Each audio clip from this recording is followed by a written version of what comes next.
today I want to talk about reimagining ministry. Now, I talk about this as one of my taglines for Free Range Priest, and it can mean all sorts of things, and it does mean thinking about digital ministry and thinking about what I call entrepreneurial ministry or free range priesting, serving outside of a congregation. But I was talking to someone yesterday, and I realized that reimagining ministry also happens very importantly, I might add, within congregational service. So within the traditional congregational clergy service, in whatever denomination, how you serve, you can also reimagine ministry that way. And I also think it's important because during this time of congregational decline and institutional church decline, I think that there are ways that we can serve in effective and enriching and wonderfully spiritually diverse ways by reimagining some of the ways that we serve and reimagining our assumptions about that.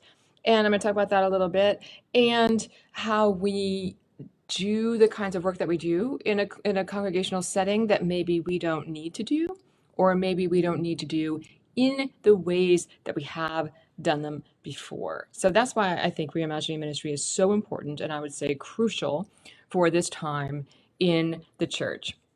So I like to say it starts with your mindset. So a lot of times we have these sort of big ideas, and it's awesome. I think we're in a time where there are a lot of big ideas of how we can think about church creatively. We can think about serving our ministry creatively inside and outside of the congregation. But actually, that can also become really overwhelming really fast. Because when we think about change, again, change can be really scary, is really scary for a lot of people a lot of the time.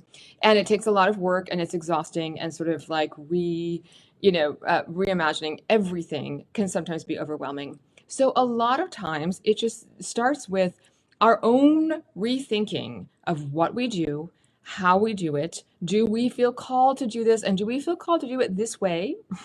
Or can we simply start thinking about it differently?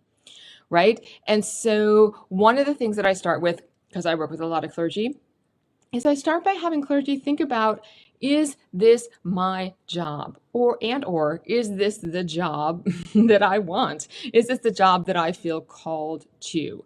So two of my favorite words about clergy service are faith practitioner and clergy consultant. So in other words, what if your job is not to schedule everything for everybody? What if your job is not to set the budget or deal with the accounting? What if your job is not to worry about the buildings and that sort of thing?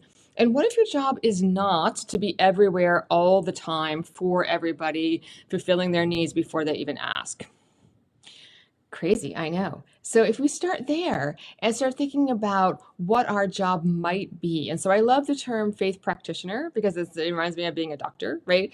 And so we are soul doctors, right? So what if our job is to model and coach for other people how we practice the faith, right? And also to bring into the space with others, where is God in all of this? And how does this relate to the faith that we profess, right? So practitioner of faith. So we might diagnose, right? We might listen and be present. We might offer some exercises or practice, right? And that maybe that is our job. And maybe in a traditional setting, just rethinking that in terms of exactly that, rather than I've got the schedule of meetings and I have to be at this meeting and that meeting and this board and that board and this sort of thing. We can just start with reimagining ourselves as a faith practitioner or as a clergy consultant. And so when I say clergy consultant, I mean being able to walk with others while they are engaged in their own ministry, right? So if there's an outreach ministry, if there's people serving others through the church, do I need to organize it? Do I need to plan it? Do I need to serve in it? No, I can't if I want to. But maybe my role is to help other people see how this is their ministry. People who feel called to serve in this way, again, to be with them, talk to them, listen for God's voice in this, and again, help them understand how this is their ministry, their calling from God in response to their own faith. So again, mindset. It doesn't actually take a program. It doesn't actually take actually talking to even anybody else about it, right? You can start with yourself and start rethinking in this way. And this is one of my favorite things. I love Rabbi Edwin Friedman, who does Failure of Nerve is one of my favorite books. And he does a lot of family systems theory. He's no longer with us. But one of his favorite things is he talks about defecting in place, which sounds sounds a little subversive.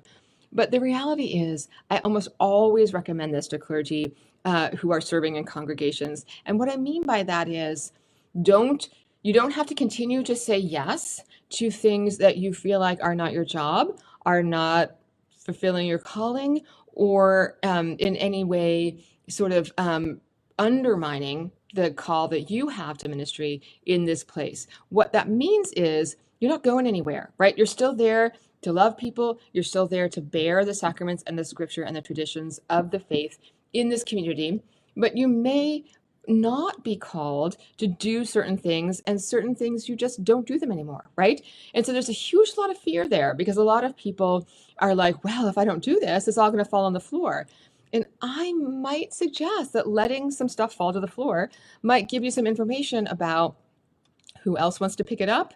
Does it have to be picked up? Does it have to be done this way? Isn't this an interesting way to rethink things by not doing the things that you think, if I don't do them, who else will do them? Those sorts of thinking. So it's sort of a fun, paradoxical way to be present, which is to stop doing certain things, and you know what they are for yourself, but also continue to be present in the ways that you are called to be present. You're continuing to be the pastor to these people and the clergy consultant and the faith practitioner, but not necessarily doing everything, to see what happens. And then, of course, prepare for pushback. So I can tell you from experience and from coaching others that the minute you defect in place, the first thing that's going to happen is that people are going to freak out, right? And be upset with you. Even if you just change your mindset about certain things, people are going to be unhappy, right? You're upsetting the homeostasis of whatever it is that you are doing. So people are going to be upset with you.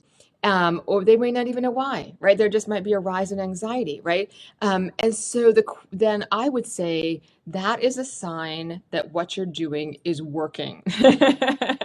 And it's also a sign and a way to get curious about what that pushback is about, get curious about what that anxiety is about, and get curious about what's underneath it that does have to do with people's relationship with God and relationship with the faith and each other through the faith.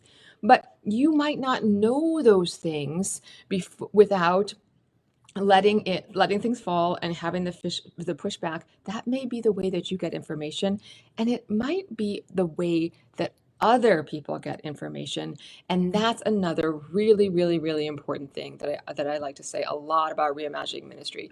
Leave room for others. So a lot of time, like really a lot of time, I hear from clergy through coaching and teaching that they are trying to get other people to step into their leadership, and it's not going well.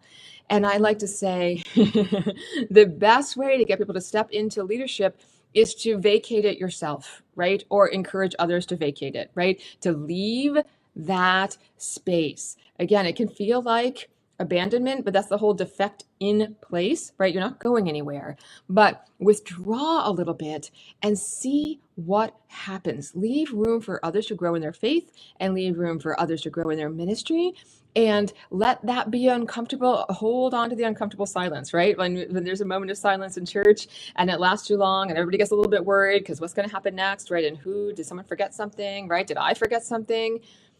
Let it go. Leave that space. Nothing prompts others into action more than us not doing stuff. Because then there's this space for people to either step in or also to wonder out loud, wow, we're not doing this anymore, right? Who's going to do this? Well, that opens a question of, who is going to do this? Or does it need to be done? Or does it need to be done in this way, right? Or are there other ways that we can think about it? Are there other ways we can express our ministry? Are there other ways that we can follow God in all of this? So Again, reimagining ministry does not have to be big, huge projects. So often it starts with the imagination, right? With thinking, is this my job? How am I serving my own ministry as I am called? How am I leaving room for other people to serve their ministry as they are called? And I think it can have, I've seen it have wonderful results. There you go, my friends. Happy reimagination. Blessings to you.